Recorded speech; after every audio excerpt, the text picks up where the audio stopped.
உலக நிலப்படத்தை உருவாக்கிய கிரார்தஸ் மெர்காதோர் நினைவு தினம் இன்று. கிரார்தஸ் மெர்காதோர் மார்ச் 5ஆம் தேதி 1512 நெதர்லாந்தில் பிறந்தார். நெதர்லாந்தின் நிலப்பட வரைவியல் கல்லூரியை நிறுவியவர்களில் இவரும் ஒருவராவார்.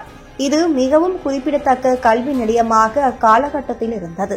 தனது வாழ்நாளில் இவரே உலகின் மிகவும் புகழ்பெற்ற நிலப்படவியலாளராக விளங்கினார்.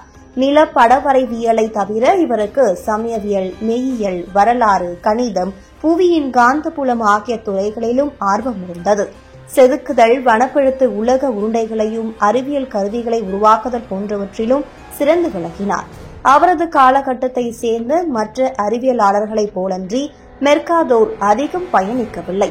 அவரது புவியியல் அறிவை நூல்களை படித்தே வளர்த்துக் கொண்டார். அவரது சொந்த நூலகத்தில் 1000 நூல்களையும் நிலப்படங்களையும் சேகரித்து வைத்திருந்தார். இவற்றை தன்னை காண வந்தோர் மூலமாகவும் 6 மொழிகளில் மற்ற அறிவியலாளர்கள், பயணிகள், வணிகர்கள், மாலுமிகளுடன் நிகழ்த்திய கடித போக்குவரத்தாலும் சேகரித்தார். மெர்காதோரின் துவக்க கால நிலப்படங்கள் அளவில் பெரிய வடிவங்களாக சுவற்றில் தொங்குவிடுமாறே இருந்தன. ஆனால் வாழ்நாளின் பிற்பகுதியில் 100க்கும் கூடுதலான வட்டார் நிலப்படங்களை சிறிய வடிவங்களில் வெளியிட்டார். இவற்றை எளிதாக நூல் வடிவில் தொகுக்க முடிந்தது. 1595 இத்தகைய முதல் நிலப்பட தொகுப்பை வெளியிட்டார். இதற்கு முதலாக அட்லஸ் என்று பெயரிட்டார். இச்சொல்லை நிலப்பட தொகுப்பிற்கு மட்டுமின்றி இகலுலகின் உருவாக்கம், வரலாறு என அனைத்தையும் குறிப்பிடுவதற்காக உருவாக்கினார். முதல் பெரும் புவியியலாளராக விளங்கிய மாரிதானியாவின் அரசர் அட்லஸ் நினைவாகவே இப்பெயரை உருவாக்கினார். இந்த அரசர் டைட்டன் அட்லஸின் மகனாவார். எனினும் இவ்விரு தொன்ம கதைகளும் விரைவிலேயே ஒருங்கிணைந்தன. மெர்காதோருக்கு தமது நிலப்படங்களையும் பூகோளங்களையும் விற்றே வருமானத்தின் பெரும் பகுதியை ஈட்டினார்.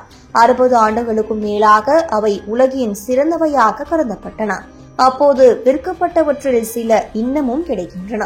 கோளங்களை உருவாக்கவும் அவற்றில் நிலப்படங்களை அச்சிடவும் தாங்கிகளை வடிவமைக்கவும் பொதிந்து ஐரோப்பா முழுமையும் அனுப்பவும் சிறந்த வணிக முனைவு தேவைப்பட்டது. தவிரவும் மெர்காதோர் அவரது அறிவியல் கருவிகளுக்காகவும் அறியப்பட்டார். குறிப்பாக ஜோதிடம், வானியல், வடிவவியலை ஆராய தேவையான கருவிகளை உருவாக்கினார். கத்தோலிக்க திருச்சபையை சேர்ந்த குடும்பத்தில் பிறந்த மெர்காதோர் ஆழ்ந்த கிறிஸ்தவர். மார்ட்டின் லூதரின் சீர்திருத்த திருச்சபை பரவி வந்தபோது தம்மை சீர்திருத்த சபையினராக காட்டிக்கொள்ளாத போதும் ஆதரவாளராக இருந்தார். இதற்காக 6 மாதங்கள் சிறைக்கு சென்றார். இந்த மத உறுப்பே இவரை கத்தோலிக்க இலியுவனிலிருந்து குடிபெயர செய்தது. சமய சகிப்பு கொண்டிருந்த துயுசுபர்கிற்கு குடியேறினார். இங்கு தமது வாழ்நாளின் கடைசி 30 ஆண்டுகளை கழித்தார். 1569 உலக நிலப்படத்தை உருவாக்கியதற்காக இவர் பெரிதும் அறியப்படுகிறார். இவரது மெர்காதோர் வீழல் என்ற கருதுகோளை பயன்படுத்தி இந்த நிலப்படத்தை உருவாக்கினார். கடலில் செல்லும்போது ஒரே திசையளவு கொண்ட வழிகளை நேர்கோடுகளாக காட்டுதலே மெர்காதோர் வீழலாகும். இந்த கருதுகோள் இன்றளவிலும் கடல் வழிகாட்டுதல் படங்களில் பின்பற்றப்படுகிறது. உலக நிலப்படத்தை உருவாக்கிய கிரார்தஸ் மெர்காதோர் டிசம்பர் 2, 1594 தனது 82வது அகவியல் ஜெர்மனியில் இவ்வுலகை விட்டு பிரிந்தார்.